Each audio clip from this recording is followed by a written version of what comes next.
पूंछ निकली है, हाथी अभी बाकी है। 4 बड़े सवाल थे एजेंडा जो हमने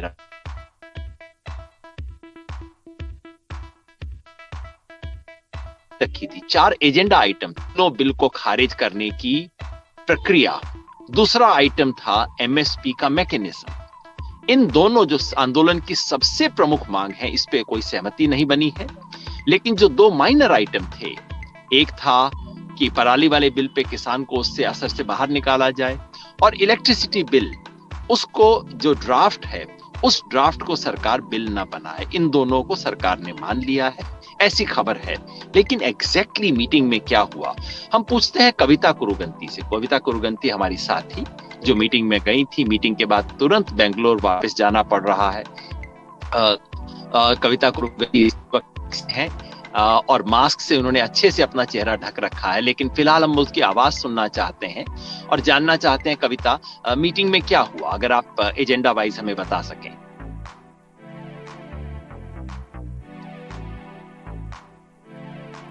अभी आपकी आवाज नहीं सुन पा रहे हैं कविता, अगर आप अपनी बात बता सकें। हाँ अब ठीक है, बिल्कुल आइए। हाँ शुरू।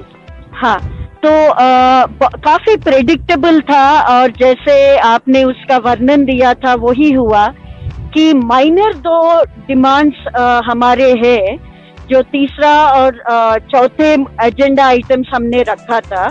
सरकार ने उनको तुरंत मान लिया, और ये भी एक आश्चर्य की बात है कि उसमें से वो मुद्दे तो वहाँ जो मंत्री बैठे हैं उनके मंत्रालय के भी नहीं है, फिर भी वो मान चुके हैं। और इसमें कोई सरप्राइजेस नहीं है, क्योंकि दिसंबर 9 तारीख के रिटन प्रपोजल्स में भी सरकार ने यही कहा था कि वो जो दिल्ली एयर पोल्यूशन वाला ऑर्डिनेंस है, उसमें जो चेंजेस हम चाहते हैं, जिसमें किसानों के ऊपर भी 1 करोड़ रुपए का जो फाइन का प्रावधान है, या 5 साल का जो जेल का एक प्रावधान हो सकता है, तो उन्होंने कहा कि ये मंजूर है, हम किसानों को इस वाले प्रावधानों से एक्सक्लूड करेंगे, उनको बाहर रखेंगे। और दूसरी बात है, इलेक्ट्रिसिटी अमेंडमेंट ड्राफ्ट बिल में एक चर्चा हुई थी। वो समझना चाहते थे कि क्या है हमारे मुद्दे, क्यों हम उस ड्राफ्ट बिल से चिंतित है। तो हमने बताया क्रॉस सब्सिडी खत्म करने का क्या परिणाम होगा किसानों के ऊपर, डीबीटी से क्या होने वाला है, और उसको भी तुरंत उन्होंने मान लिया कि ठीक है, ये हम विड्रॉ करेंगे। हमने ये भी बताया कि वो भी एक ऐसा मुसाइदा बिल है जिसमें राज्य सरकारों का जो नीतिगत उनका जो कॉन्स्टिट्यूशनल स्पेस होता है, उसके ऊपर केंद्र सरकार एक राष्ट्रीय नीति थोपना चाहती है, ये नामंजूर है। तो उन्होंने कहा हाँ ठीक है, मगर जो मेन 2 मुद्दे हैं, जो 3 कानूनों को रद्द करने की बात, आज तो उन्होंने संशोधन की है। उन्होंने बार बार हमसे ये पूछा है कि रद्द करने का विकल्प आप हमें बताइए, give us alternatives to repeal. तो अभी 4 तारीख को उस मुद्दे पे और एमएसपी के मुद्दे पे चर्चा होगी।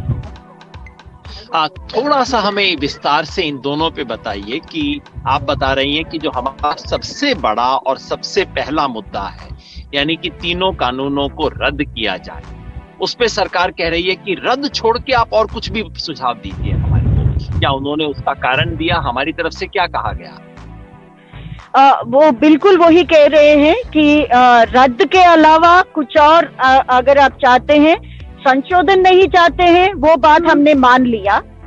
हमको समझ में आया कि संशोधन आपको एक्सेप्टेबल नहीं है, मगर आप ही कुछ तरीका ढूंढिए।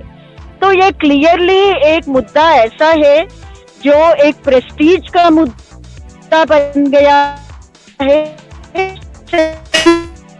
के लिए सरकार ढूंढ रही है।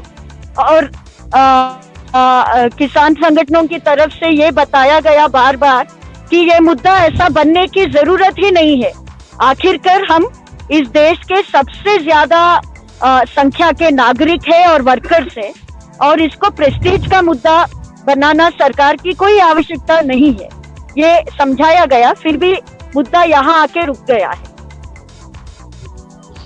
यानी कि ये 3 बिलों वाले सवाल को सरकार अभी भी एक अपनी नाक का मुद्दा बना के बैठी है, और मोटे तौर पे मैं कहूं कि उस मामले में सरकार अभी भी 5 दिसंबर को जो कहा था और 9 दिसंबर को जो लिखित में कहा था, वो ओरल जो बोला था उसी को रिपीट कर दिया था 9 दिसंबर को।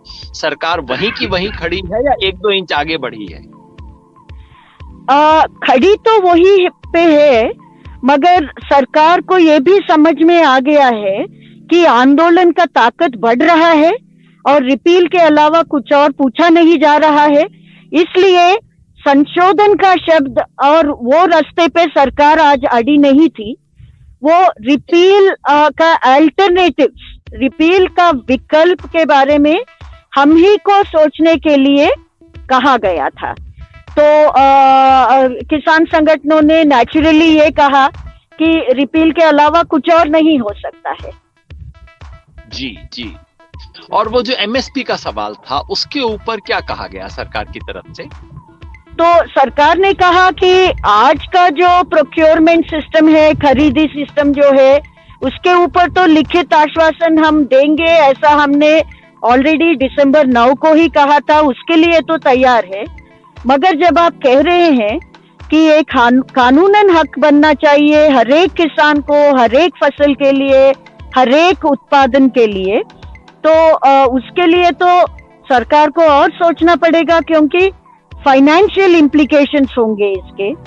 और जब तक हर एक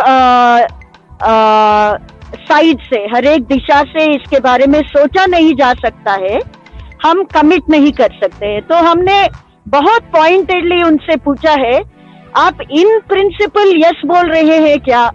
क्योंकि बाद की बात है कि कमिटी बनाएंगे या किस और ढंग से आप इसके बारे में सोचेंगे, इन प्रिंसिपल एग्रीमेंट है कि नहीं? तो मंत्री जी ने साफ कह दिया कि इन प्रिंसिपल एग्रीमेंट ऐसे ही नहीं आएगा जब तक डिटेल्स वर्कआउट नहीं होंगे। तो इन प्रिंसिपल एग्रीमेंट के लिए भी वो सहमत नहीं थे, मगर एक कमिटी का प्रस्ताव वो रख रहे थे। और किसान संगठनों को तो कई सालों से, कई आंदोलनों का हमारा पास अनुभव है कि कमिटीज की क्या दुर्दशा हो जाती है, और कमिटीज से कुछ एक्सपेक्ट कर सकते हैं कि नहीं कर सकते हैं। तो उस प्रस्ताव को तो ठुकराया गया है अभी के लिए, और देखेंगे 4 तारीख को क्या होगा। तो एमएसपी पे दोहरा दूं, आप जो कह रही हैं, एमएसपी पे हमारी मांग की सरकार किसानों को, चाहे सरकार खुद खरीदे, चाहे सरकार भावांतर से दे, चाहे किसी भी तरीके से दे, कम से कम किसान को एमएसपी मिलना चाहिए। सरकार इसके लिए अभी तैयार नहीं थी। आपने पूछा कि चलिए आप सिद्धांत रूप में तो कह दीजिए कि आप तैयार। सरकार ने कहा नहीं, हम ऐसी भी गारंटी अभी नहीं दे सकते, क्योंकि सरकार बाहर बहुत सुंदर सुंदर बातें करती है, इसलिए बात जानना हमारे लिए जरूरी है कि ये स्थिति इस वक्त है। तो अभी हम कह सकते हैं कि इन दोनों चीजों पे जो हमारे इस आंदोलन के सबसे बड़े मुद्दे, हमारे आंदोलन का अगर कोई पहला सबसे बड़ा मुद्दा है तो तीनों कानूनों को खारिज करना, रद्द करवाना, उस पे सरकार अभी का एक सिर्फ इंप्रूवमेंट हुआ है कि सरकार अब हमें संशोधन नहीं सुझा रही है, सरकार हमसे ही पूछ रही है कि आप रद्द करने का फॉर्मूला बताइए। और उधर जो एमएसपी वाला सवाल है उस पे सरकार सिद्धांत रूप में भी कहने को तैयार नहीं। सरकार सिर्फ इतना ही कह रही है कि आज जितनी एमएसपी हो रही है खरीद, बस हम उतनी खरीद के लिए तैयार हैं, यानी कि जहां कुछ खरीद नहीं हो रही तो वहां कुछ भी नहीं होगा। यही स्थिति फिलहाल सरकार की है। मैं ठीक समझा ना?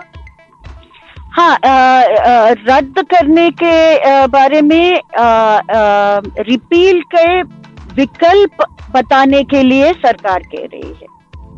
जी, और एमएसपी पे अभी हम वहीं के वहीं खड़े हैं। सरकार ने कहा कि कमेटी बना लीजिए, लेकिन किसान संगठनों ने जाहिर है कमेटी के प्रस्ताव को रिजेक्ट किया, क्योंकि वैसे भी कमेटी तब बनती है जब आपके पास उसके आउटलाइन, फ्रेमवर्क तैयार हो चुका हो, फिर कमेटी उसकी डिटेल्स कर सकती है। जहां फ्रेमवर्क ही नहीं है वहां कमेटी क्या करेगी? मुझे तो समझ नहीं आता। कमेटी बैठ के फिर वही करेगी, आधे लोग कहेंगे हो सकता है, आधे लोग कहेंगे नहीं हो सकता। तो उस पे हम मोटे तौर पे वहीं के वहीं खड़े हैं। अगली मीटिंग 4 तारीख को होगी और उसमें इन दोनों एजेंडा के ऊपर बात होगी आगे। हाँ जी। एक आपसे, क्योंकि आप मीटिंग में थी और आपने एमएसपी की बात को बहुत पुरजोर तरीके से रखा, मैंने सुना साथियों से। एक आखिरी सवाल ये कि जिसे बोलते हैं ना तेवर सरकार के क्या थे, बॉडी लैंग्वेज जिसको अंग्रेजी में कहते हैं, उसमें कुछ बदलाव दिखाई दिया? काफी कुछ ये कहा गया कि आज तो मंत्रियों ने भी किसानों का खाना खाया, उनके साथ खाया। कुछ तेवर बदले हुए नजर आ रहे थे सरकार के? बिल्कुल, देखिए मोर कॉर्डियल कहूंगी मैं, इसके पहले वाले मीटिंग से भी मोर कॉर्डियल। मगर मीटिंग्स में कॉर्डियल रहना वो सब खास करके एग्रीकल्चर मिनिस्टर काफी अच्छे तरीके से जानते हैं। और बात तो उससे नहीं बनती है ना, बात तो सरकार का क्या ऑब्स्टिनेट स्टैंड है, क्या सरकार सुनने के लिए रेडी है कि नहीं सचमुच में, वो बातों में तो फर्क नहीं हुआ है। आज फिर से किसान आंदोलन को बहुत फुल हार्टेड ढंग से कॉम्प्लीमेंट किया गया है कि हम जिस अनुशासन से ये चला रहे हैं ये तो बहुत प्रशंसनीय है। ये कृषि मंत्री जी ने फिर से विनम्रता से उन्होंने कॉम्प्लीमेंट किया था। तो ये तो पिछले बार भी हुआ था।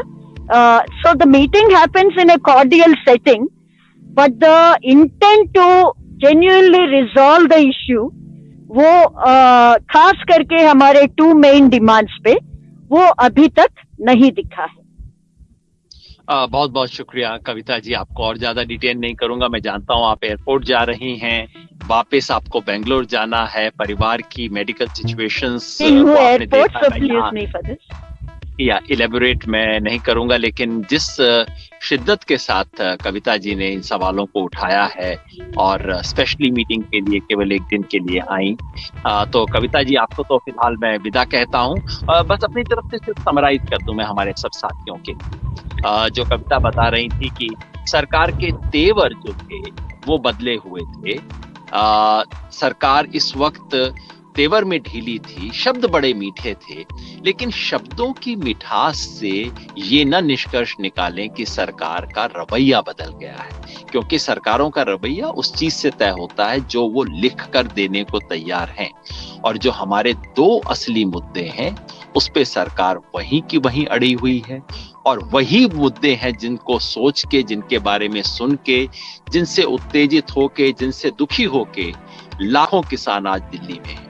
तो याद रखिए वो दोनों मुद्दे आज भी हैं।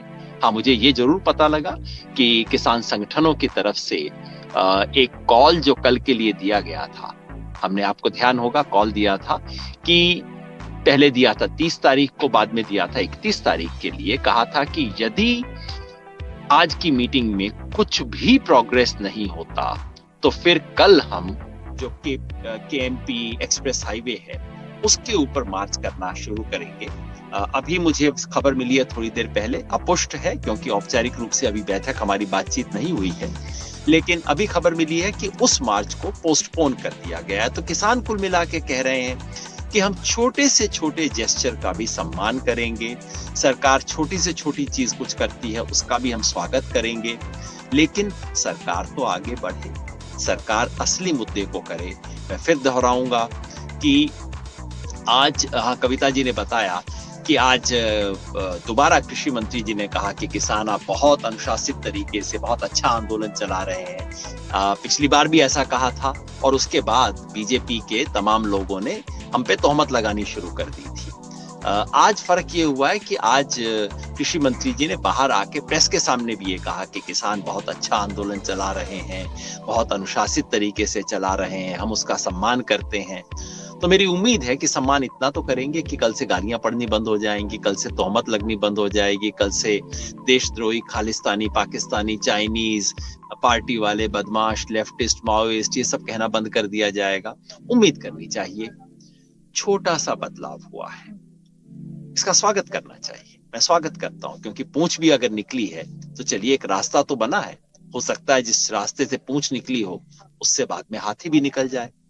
लेकिन अभी से हम ये न मान लें कि कुछ बड़ा हो गया है। सरकार की तरफ से ऐसा पेश किया जाएगा कि भाई 4 मांगे थी, इनमें से 2 तो हमने मान ली। ऐसा गणित नहीं होता, 4 में से 2 मान लिया अस्ती, क्योंकि ये 4 आइटम थे। इन 4 आइटम में हमारे लिए सबसे बड़ा, सबसे महत्वपूर्ण आइटम नंबर 1 था, जिसमें हमने 3 कानूनों को रद्द करने की बात की है, उसमें प्रोग्रेस नहीं हुआ है। और दूसरा आइटम था एमएसपी का, कि किसान को एमएसपी का लीगल राइट मिले। उसमें सरकार अभी सिद्धांत रूप में भी सहमत होने को तैयार नहीं है। यानी कि संघर्ष आगे चलेगा। जब तक ये संघर्ष और दबाव चलता रहेगा, संघर्ष जितना कड़ा होगा, मीटिंग के अंदर रुख उतना ही नरम होगा सरकार का। तो संघर्ष हमारा जारी रहेगा। इसे राष्ट्रव्यापी बनाने का जो हमारा संकल्प है वो जारी है। सरकार आधा कदम भी आगे आई है तो हमने अपने मार्च को पोस्टपोन कर दिया है, लेकिन इसका मतलब नहीं है कि हम ढीले हो जाएं। ढील नहीं देनी है। और आप सबको दोबारा याद दिलाऊं, परसों 1 तारीख नए साल पे जहां जहां पे मोर्चे हैं, वहां वहां शहर के लोगों का, बाकी सबका, हितैषियों का, साथियों का स्वागत है। आप आइए, हमारे साथ लंगर कीजिए, हमारे साथ नया साल मनाइए और ये आशा करें सब लोग मिलके कि 2021 किसानों के लिए कुछ अच्छी खबर लेके आएगा। 4 तारीख की वार्ता में शायद कुछ आगे निकले। मेरी अपनी राय अभी भी है कि इस वार्ता में कुछ निकले, उसके लिए इस आंदोलन को और मजबूत करना होगा और आगे ले जाना होगा। किसानों को सिर्फ संघर्ष से ही कुछ मिलता है।